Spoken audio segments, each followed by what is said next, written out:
Okay, so I was listening here to Kara Bunton talking about, she is she's using a live Etsy seller. She said people are tired of she calls it the treadmill that they're on related to the auction websites. And, I have a good idea what they're talking about because, we were told to try to sell things, as YouTube content creators.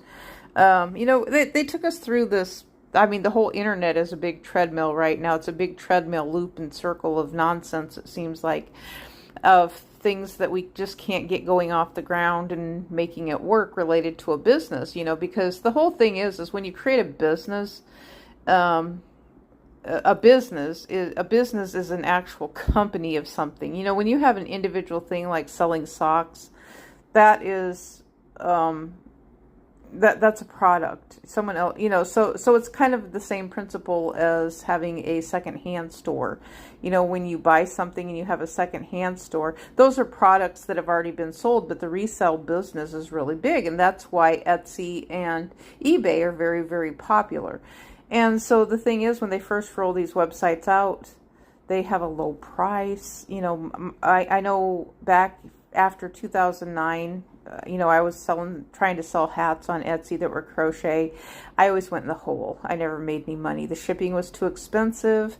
And then I had to do a rule of thumb of not sending anything outside the United States because shipping charges were more.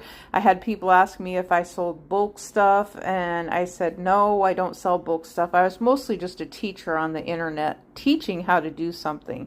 So it's kind of like being a teacher in the public school system, but when it's adult education. That's what I call it, adult education, because that's what the colleges called it when my grandma was learning how to do crafting stuff. They called it nighttime adult education at the college.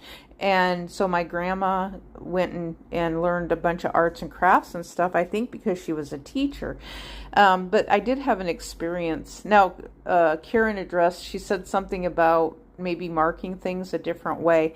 Now, I had a story I wanted to share with you guys. When I lived in Germany, I had sent some doilies that I'd made. I had a whole bunch, like maybe 10 to 15 of them. And my mom said, oh, I've got, I can sell them to my friends, and then I'll give you the money for how much they pay for them, because they're always asking me to make crochet for them. She says, I just don't have the time.